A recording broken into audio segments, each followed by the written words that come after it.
Hello दोस्तों, तो कैसे हैं आप लोग। उम्मीद है आप सभी बढ़िया होंगे। स्वागत है आपका हमारे चैनल RSP न्यूज़ पर। तो चलिए शुरू करते हैं आज की ताज़ा तरीन खबरों का सिलसिला।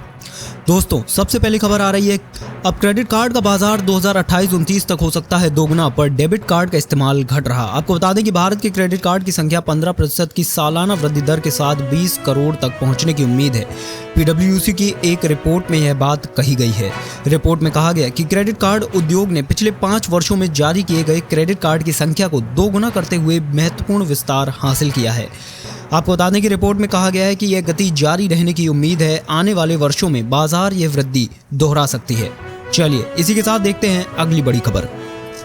भारत के प्रधानमंत्री नरेंद्र मोदी ने सिंगापुर के PM लॉरेंस वोंग से की मुलाकात। आपको बता दें कि ब्रुनोई का दौरा पूरा करने के बाद प्रधानमंत्री नरेंद्र मोदी सिंगापुर की यात्रा पर हैं।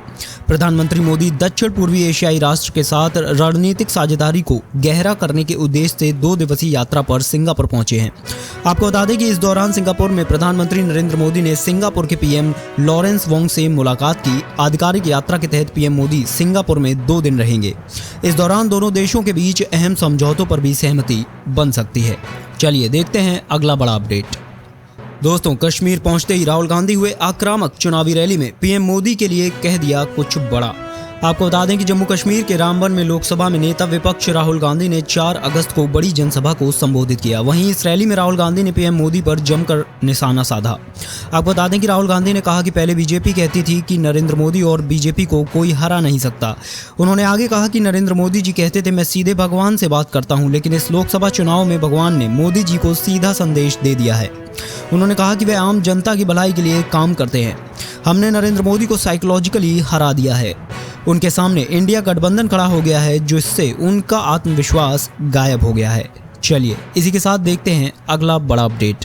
अब आसान होगा सड़क से भारत का सफर। टनल बनाने पर 1 लाख करोड़ खर्च करेगा गडकरी का मंत्रालय। आपको बता दें कि सड़क परिवहन एवं राजमार्ग मंत्रालय आने वाले सालों में देश में कई टनल बनाने जा रहे हैं। सड़क से लोगों के सफर को आसान बनाने के लिए केंद्रीय मंत्री नितिन गडकरी के मंत्रालय ने बुनियादी संरचनाओं पर फोकस बनाया है। इसके तहत गडकरी के मंत्रालय ने देश में टनल बनाने पर 1 लाख करोड़ रुपए खर्च करने की योजना तैयार की है। सड़क परिवहन एवं राजमार्ग मंत्री नितिन गडकरी ने खुद ही अपने मंत्रालय की इस योजना के बारे में जानकारी दी।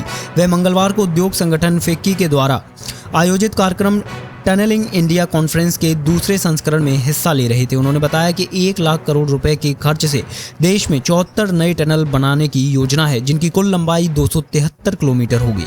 चलिए इसी के साथ बढ़ते हैं अगली खबर की ओर। अब भारत का पहला मानव रहित बम वर्षक विमान FWD-200 भी उड़ान भरेगा। आपको बता दें कि देश के पहले मानव रहित बम वर्षक विमान FWD-200B ने अपने पहली उड़ान भरी है, जिससे भारत स्थानीय रूप से निर्मित मानव रहित लड़ाकू विमानों वाले वैश्विक देशों में शामिल हो गया है।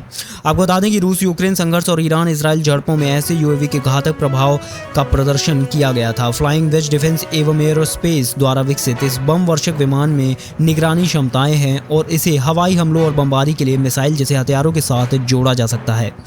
आपको बता दें कि भारत पिछले 5 वर्षों से दुनिया का सबसे बड़ा हथियार आयातक है और उसने अक्सर अमेरिका और इजराइल जैसे देशों से प्रौद्योगिकी के लिए 10 गुना तक की कीमत चुकाई है। चलिए देखते हैं अगला बड़ा अपडेट।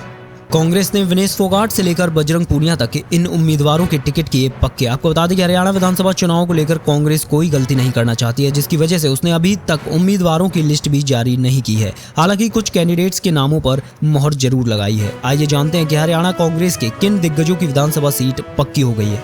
खबरों की माने तो कांग्रेस भारतीय पहलवान विनेश फोगाट से लगातार संपर्क किया जा रहा है और उनसे पूछा जा रहा है कि वे किस सीट से विधानसभा चुनाव लड़ना चाहती हैं। कहा जा रहा है कि कांग्रेस ने उन्हें 2 सीटों में से एक का विकल्प चुनने के लिए कहा है। पहली सीट है बदरा और दूसरी सीट है दादरी विधानसभा।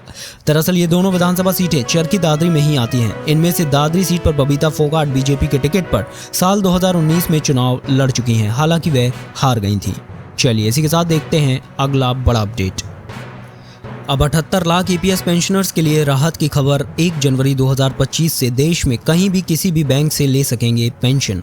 आपको बता दें कि एम्प्लॉई पेंशन स्कीम के तहत पेंशन पाने वाले पेंशनर्स के लिए बड़ी खुशखबरी है। 1 जनवरी 2025 से EPS पेंशनर्स देश के किसी भी कोने में किसी भी बैंक के किसी भी शाखा से पेंशन पा सकते हैं। आपको बता दें कि union minister of labour and employment Mansukh Mandaviya ने यह जानकारी दी। इस फैसले से 78 लाख के करीब EPS पेंशन धारकों को फायदा हो सकता है। चलिए देखते हैं अगली बड़ी खबर। दोस्तों, सूख रही है दुनिया की सबसे बड़ी नदी। दोस्तों, आपको बता दें कि दुनिया की सबसे बड़ी नदी में शुमार अमेज़न नदी को मानो किसी की नजर लग गई है। इस समय नदी 121 सालों में अब तक के सबसे बड़े सूखे का सामना कर रही है। हालात ये है कि इस नदी का पानी अब लावा राख की तरह खौलने लगा है। इस नदी का तापमान इंसान के तापमान से भी 2 डिग्री ज्यादा पहुंच गया है। ऐसे में लाखों जलीय जीव जंतुओं ने अपनी जान गंवा दी है। जान गंवाने वालों में करीब 150 डॉल्फिन भी शामिल हैं। अमेज़न नदी में इस तरह आया सूखा वैज्ञानिकों के लिए एक बड़ी चुनौती है। अब सवाल ये उठता है कि कहीं ये किसी बड़े खतरे का तो संकेत नहीं है। चलिए देखते हैं अगली बड़ी खबर। दोस्तों, क्या इंडिया में इस साल बंद होगी पेट्रोल और डीजल गाड़ियों की बिक्री? आपको बता दें कि इलेक्ट्रिक गाड़ियां पेट्रोल और डीजल गाड़ियों के मुकाबले कम पॉल्यूशन करती हैं। ऐसे में पेट्रोल और डीजल के बढ़ते दामों के चलते लोग अब सीएनजी और इलेक्ट्रिक गाड़ियों का रुख कर रहे हैं।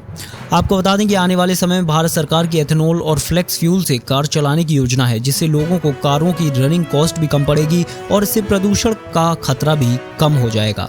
आपको बता दें, जानकारी के अनुसार इंडिया समेत दुनिया भर की सरकारों ने अपने अपने देश में पेट्रोल और डीजल की गाड़ियों की बिक्री बंद करने की योजना बनाई है।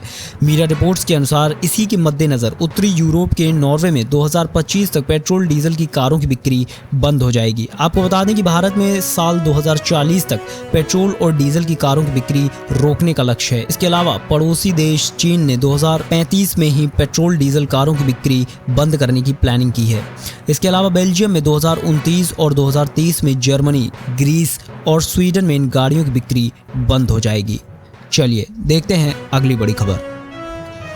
राजस्थान में टीचर्स डे पर इतने हजार विद्यार्थियों को दिए गए टैबलेट। आपको बता दें कि राजस्थान में शिक्षक दिवस पर इस बार सरकार विशेष तैयारी कर रही है। शिक्षक दिवस यानी 5 सितंबर को प्रदेश के 55,800 बच्चों को टैबलेट बांटे जाएंगे। इसको लेकर राजस्थान के शिक्षा मंत्री मदन दिलावर काफी एक्टिव हैं। आपको बता दें कि शिक्षा मंत्री मदन दिलावर ने वीडियो कॉन्फ्रेंसिंग के माध्यम से प्रदेश के सभी जिला शिक्षा अधिकारियों सहित विभिन्न अधिकारियों के साथ बैठक कर शिक्षक दिवस की तैयारियों की समीक्षा की है। उन्होंने निर्देश देते हुए कहा कि शिक्षक दिवस पर जयपुर में मुख्य समारोह आयोजित होगा।